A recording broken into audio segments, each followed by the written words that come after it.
అండి, అందరికీ నమస్తే. Welcome back to channel. అందరికీ హ్యాపీ సండే అండి. ఈరోజు వీడియో వచ్చేసి సండే ఈవినింగ్ వ్లాగ్ అనమాట. సో వీడియో కంటిన్యూ అవుతుంది, స్కిప్ చేయకుండా చూడండి. ఈవినింగ్ నేను ఏమేమి పనులు చేస్తానో, ఈరోజు మా ప్లాన్ ఏంటి అనేది వీడియో కంటిన్యూ అవుతుండగా చెప్తాను. Keep watching. 5 o'clockకి ఈవినింగ్ వర్క్ అయితే స్టార్ట్ చేసిన. ఆల్రెడీ రూమ్స్ క్లీన్ చేసి అలాగే ఇంటి ముందు స్టెప్స్ కూడా క్లీన్ చేసి వచ్చాను. ఇంకా డైలీ డే మొత్తం నా చిన్నతల్లి నేనే ఉంటాం కాబట్టి నేను ఎటు వెళ్ళినా సరే నా వెనకే వస్తుంది, నన్ను అస్సలే వదిలిపెట్టదు. నేను చాలా వరకు అయితే ఫ్లోర్ క్లీన్ చేయడం ఈవినింగ్ టైంలోనే చేస్తుంటాను. మార్నింగ్ టైంలో చాలా తక్కువ. చిన్న పాప ఉంది కాబట్టి డైలీ తుడుస్తూనే ఉంటాను. ఎప్పుడో ఒకసారి తుడవను. ఇంకా బద్ధకం అయినప్పుడు అయితే అస్సలే తుడవను. నాకున్న ఈ బద్ధకం వల్ల అనుకున్న పనులన్నీ పెండింగ్ ఉండిపోతున్నాయి. ఈ బద్ధకం పోవాలంటే ఏం చేయాలో కూడా అర్థం కావట్లేదు. నాకు తెలిసి మనిషికి ఉండకూడదే ఈ లేజినెస్, అంతే కదా? మీరేమంటారు?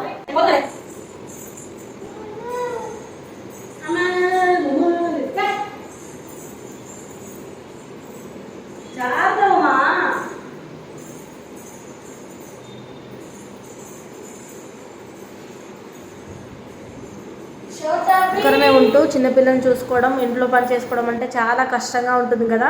కొందరైతే ఇద్దరు పిల్లల్ని అలాగే ముగ్గురు పిల్లల్ని కూడా మెయింటైన్ చేస్తూ పిల్లల్ని చూసుకుంటూ ఇంట్లో పని చేసుకుంటూ ఉంటారు. చాలా గ్రేట్ అసలు. చూసుకునే వారు లేకపోతే ఏం చేస్తాం కదా. ఇక పిల్లల్ని జాగ్రత్తగా చూసుకుంటూ మన పని మనం చేసుకుంటూ ముందుకు వెళ్ళిపోవాలి. లోపల నేను నా పని నేను చేస్తూ ఉన్నా. ఇక్కడ మా చిన్న తల్లి చూడండి ఎన్ని స్టెప్స్ ఎక్కిందో. చూడండి ఎన్ని స్టెప్స్ ఎక్కిందో. చూడకపోతే ఇంకా మొత్తం ఎక్కుతుండే. నేనైతే అస్సలు భయపడద్దు. నేను ఎనీ టైం చింతల్ని అబ్జర్వ్ చేస్తూనే ఉంటానన్నమాట. రా దిగు చిన్న తల్లి, మా దిగు. ఇలా రా చూడు, రావాలి రావాలి, దిగాలి దిగాలి. Very good very good. స్లోగా దిగు దిగుమా. కాలు కింద పెట్ట పెట్టే. ఏయ్ దిగు దిగు. చూడండి దొంగలు దిగమంటుంటే ఎక్కుతుంది. బయటకు వెళ్ళినప్పుడు ఇలాంటి విన్యాసాలు చేస్తుందని నేను మా మెయిన్ డోర్ అస్సలే ఓపెన్ చేయను. ఎప్పుడు క్లోజ్ చేసే ఉంచుతా. ఎప్పుడో ఒకసారి ఇలా ఓపెన్ చేసినప్పుడు ఇంకా బయటకు వెళ్ళి ఇలాంటి పనులన్నీ చేస్తుంది అనమాట. దెబ్బలు పడాలి కదా. ఇంకా గట్టిగా కష్టేస్తే ఏడుస్తుంది. ఈ మధ్య చిన్నతల్లికి బాగా అలక ఎక్కువైంది. బయట నుంచి తీసుకొచ్చి ఇంట్లో వదిలిపెట్టాను కదా. ఇంకా ఇది కనపడేసరికి మా చిన్నతల్లి ఫ్లోర్ క్లీన్ చేయడం కూడా స్టార్ట్ చేసింది. ఏదేమైనప్పటికీ మా చిన్నతల్లి అయితే చాలా హెల్ప్ చేస్తుంది అబ్బా నాకైతే.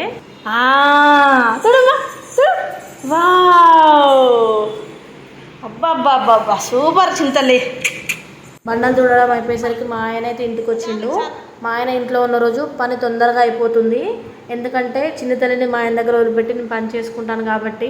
ఈవినింగ్ పని అంతా అయిపోయాక చిన్నతల్లికి స్నానం చేయించి నేను మా హస్బెండ్ కూడా రెడీ అయినాము. ఈ గ్యాప్లోనే పాలు పొంగించి పాయసం కూడా చేసిన. ఎందుకంటే స్వామివారికి నైవేద్యం పెట్టాలి కాబట్టి. ఈరోజు మెయిన్ మా ప్లాన్ వచ్చేసి మాకు దగ్గరలోనే ఆంజనేయ స్వామి టెంపుల్లో ఉన్న నాగేంద్ర స్వామికి నైవేద్యం పెట్టడం అనమాట.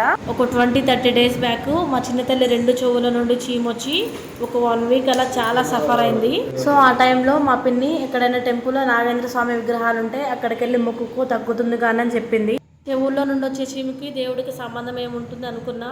కాకపోతే పెద్దవాళ్ళు మన మంచిగా చెప్తారు కాబట్టి ఆ టెంపుల్కి అయితే వెళ్ళి మొక్కుకున్నాను అనమాట. సో అప్పటి నుండి అయితే ఇంకా రిపీట్ అవ్వలేదు ఎప్పుడు కూడా. అందుకనే స్వామివారికి నైవేద్యం పెట్టడానికి ఇప్పుడైతే టెంపుల్కి వెళ్తున్నాం. మా పిన్ని వాళ్ళే కాదు బయట వాళ్ళు కూడా ఒక 2-3 members అన్నారు ఏమైనా మొక్కులు ఉంటే కూడా అలా అవుతుందని. దీనిపై మీ ఒపీనియన్ ఏంటో తప్పకుండా కామెంట్ చేయండి. ఎంత స్పీడ్గా ఇంట్లో పని చేసినా సరే టెంపుల్కి స్టార్ట్ అయ్యేసరికి 8:30 అయిపోయింది. ఎక్కడ పోతున్నావు? మేము గుడి దగ్గరికి వెళ్ళేసరికి గుడి మొత్తం ఖాళీ, చాలా తక్కువ మంది ఉన్నారు. మేము వెళ్ళేసరికి ఆంజనేయ స్వామి మెయిన్ డోర్ కూడా క్లోజ్ చేసిర్రు. కానీ మేము వచ్చింది ఈ స్వామి దగ్గరికి. ఆంజనేయ స్వామి గుడి ఎదురుగానే వేప చెట్టు రావి చెట్టు కింద ఈ విగ్రహాలు ఉంటాయి. సంతోషంగా స్వామివారికి తీర్థ ప్రసాదాలు సమర్పించి టెంపుల్లోనే కాసేపు కూర్చున్నాం. దండం పెట్టుకోవాలి మా.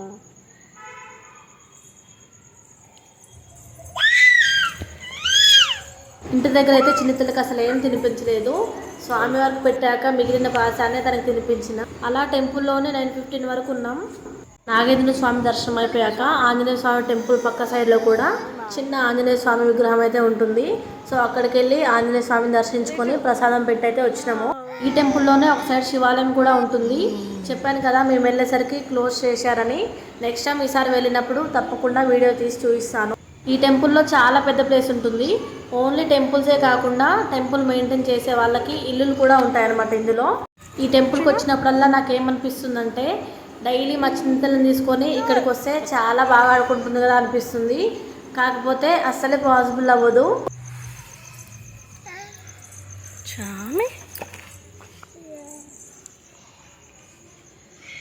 తీసుకురా ఇగోదే ఇందులో బ్యాగులో ఇదలే ఇగో ఇందులో పెట్టు, ఇందులో పెట్టు, ఇక్కడ పెట్టుమా. ఇట్రా కొట్టినాం తల్లి దా. ఫైనల్లీ ఇదండి సండే ఈవినింగ్ మా వ్లాగ్ వచ్చేసి. వీడియో నచ్చిందని అనుకుంటున్నాను. ఇలాంటి మరిన్ని వీడియోస్ కంటిన్యూ అవుతూనే ఉంటాయి. వీడియోస్ నచ్చితే లైక్ చేయండి. Thank you for watching. Keep watching our videos. Bye.